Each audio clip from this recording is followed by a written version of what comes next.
Today on Macaulay Math, we're using the mean value theorem and Rolle's theorem. Intro.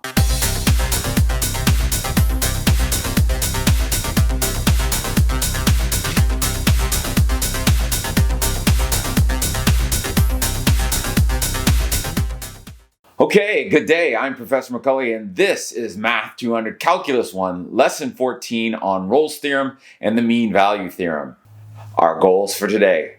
We're going to understand, use, and apply Rolle's theorem, and we're going to understand, use, and apply the mean value theorem. The mean value theorem and Rolle's theorem by themselves will seem rather trivial. This is an easy lesson. But the mean value theorem is often relied upon to prove far more interesting theorems such as L'Hopital's theorem. What are Rolle's theorem and the mean value theorem? Well, let's start with the definition and then we'll look at a demonstration. Definition for Rolle's theorem. If f is continuous on the closed interval from a to b and a differentiable function over the open interval a to b, and f of a is equal to f of b, then there is at least one value c in that open interval from a to b such that f prime of c is equal to 0. So let's look at an animated demonstration of what Rolle's theorem really means. Here we have a closed interval from a to b and some function values for a and b. While the function is not yet drawn in, clearly we can see that f of a is equal to f of b. When the function is drawn in, Rolle's theorem says that somewhere between a and b there must be a value c where the slope of the tangent line is 0 or f prime of c is equal to 0. This may seem fairly obvious, but we should note that f must be both continuous and differentiable on the open interval. A non-removable discontinuity over this interval, as shown here, will certainly invalidate this theorem and make it non-applicable. The mean value theorem.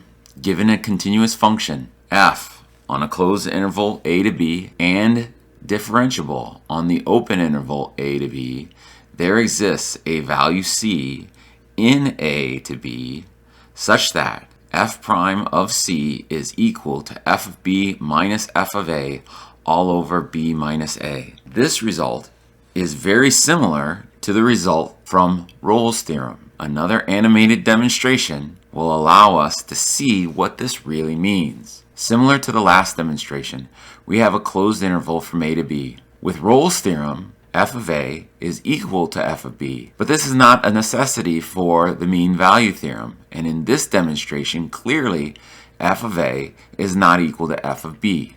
The mean value theorem essentially says this: if you find the slope of the secant line between the two endpoints and the function is differentiable over the entire interval, then there must be some value c where the slope of the tangent line at c is equal to the slope of the secant line. Our first example, determine if Rolle's theorem applies and find the value on the open interval where the derivative of the function must be equal to 0.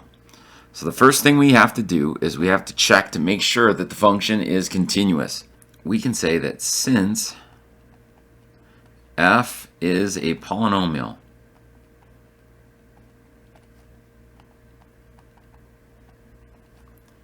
it is continuous on the real numbers. Now, since it's continuous on the real numbers, it's definitely continuous from 1 to 4, so we don't have to worry about that. Then we have to show that f of a is equal to f of b. Now, a is 1 and b is 4, so we are going to show that f of 1 is equal to f of 4. All right, so f of 1 will be 1 squared minus 5 times 1 plus 4, which turns out to be 0. And then f of 4 will be 4 squared, which is 16, minus 5 times 4, which is 20. That'll give me negative 4, plus 4 will give me 0. So we have shown that Rolle's theorem applies.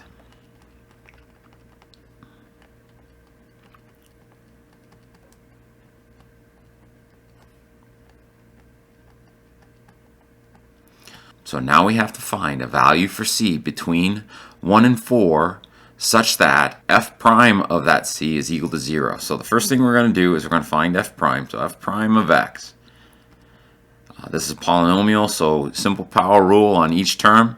We'll go 2x minus 5.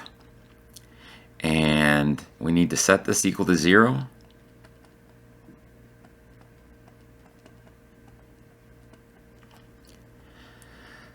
So let's see here.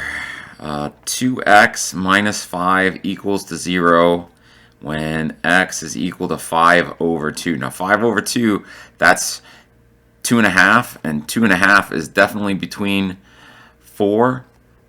So 5 over 2 is the value for C that makes Rolle's theorem true. All right, next example. Determine if Rolle's theorem applies and find the value on the open interval where the derivative of the function is equal to 0. So first off, here's our function f of x, and we can say right off the bat that Rolle's theorem does not apply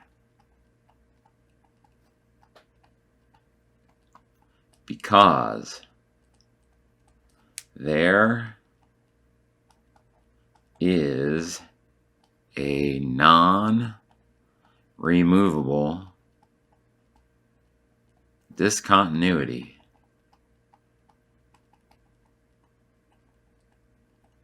at x equal to 0. We get a division by 0. We'll get a non-removable discontinuity at 0.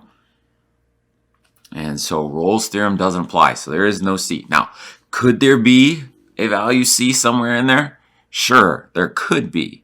But because of the discontinuity, we cannot guarantee it.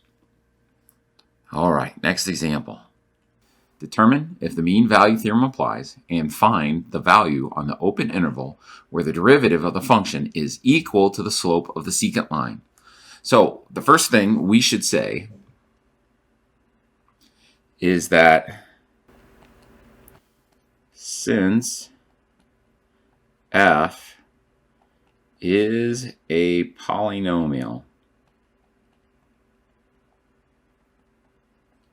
it is continuous on our closed interval from 0 to 2. Therefore, the mean value theorem applies.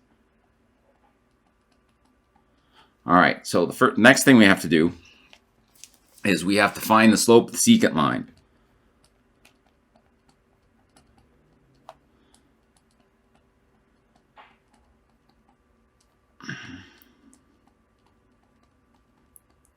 Because if there's a point somewhere between 0 and 2 whose tangent line is equal to the slope of the secant line, we got to know what the slope of the secant line is. So what we're going to do is we're going to find the values of the endpoints. So I'm going to find f of 2. Now f of 2 will be 2 squared minus 6 times 2 minus 6.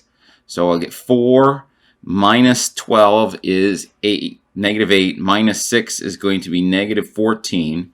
And I need to find f of 0. 0 squared minus 6 times 0 minus 6 is going to be negative 6. So now I need to find that slope. So m will be equal to the difference of the y's. So negative 14 minus negative 6 over the difference of the x's, which will be 2 minus 0. So I'll get negative 8 here on top over 2, which gives me negative 4 as my slope. So the next thing I'm going to do is I'm going to find the derivative of f. And so that's fairly simple. So f prime of x, it'll be 2x, because of the simple power rule there, minus 6. Now, normally we set that equal to 0 because we're trying to find maximums or minimums. Now, the mean value theorem, though, we're trying to find a point where the slope of this tangent line is equal to the slope of the secant line. All right, so here I want to set equal to the slope of the secant line.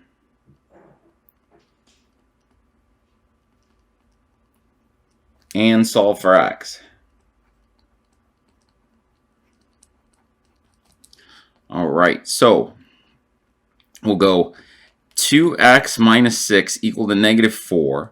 And we'll add 6 to both sides. So we got 2x equals to 2, x equals to 1. Now, because our derivative was a linear expression, there's only going to be one solution to this. All right. Now, suppose that there were multiple solutions. The first thing you would do is you go up here and you check to make sure that they're inside this interval. Now, clearly 1 is inside of 0 and 2. So 1 ends up being 1 is the value for C interval from 0 to 2. Guaranteed, guaranteed by the mean value. By the mean value theorem.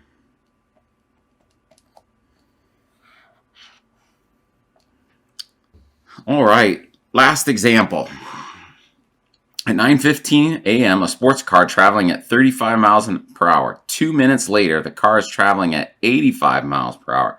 Prove that at some time during the 2-minute interval, the car's acceleration is exactly 1,500 miles per hour squared. So, some notes here before we get started. First, we have a units issue. 2 minutes, I'm going to change this to 2 over 60, which is equal to 1/30th of an hour, because we have miles per hour and we have miles per hour squared. So I need to change this. So it goes from 35 miles per hour to 85 miles per hour in 2 minutes. And so we have to prove that at least sometime during this 2-minute interval, the car's acceleration is exactly 1,500 miles per hour squared. Okay, so I have something to discuss, and it's a verbal description. So I'm going to copy and paste this in. And you can pause and write this down, and then we will discuss it. Even though the equation for the car's acceleration is not given, we are not given an acceleration equation. It can be assumed that the acceleration of the car is a continuous function. Why? Because the car is either at rest and not accelerating, it's either speeding up and accelerating, it's either staying at a constant velocity, so an acceleration of 0, or it's deceleration. There's never going to be a gap in that function. There's never going to go from at rest to accelerating at 10 miles per hour squared. It has to go from sitting at rest to that 10 meters per second squared acceleration over time. All right, so there's no gaps here, so it's going to be continuous. Therefore, the mean value theorem requires that at some time over the 2-minute interval, the acceleration of the car must equal the average acceleration over the 2-minute interval. So let's calculate that average acceleration.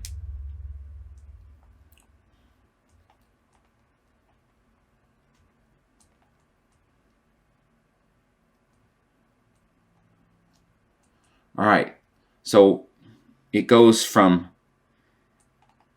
85 as my y2, 35 as my y1, and it takes 1/30th of an hour, and we'll say that we started accelerating at a time of 0. So when I make this calculation, I get 50 divided by 1/30. That is 1,500 miles per hour squared. All right, let's copy and paste one more time.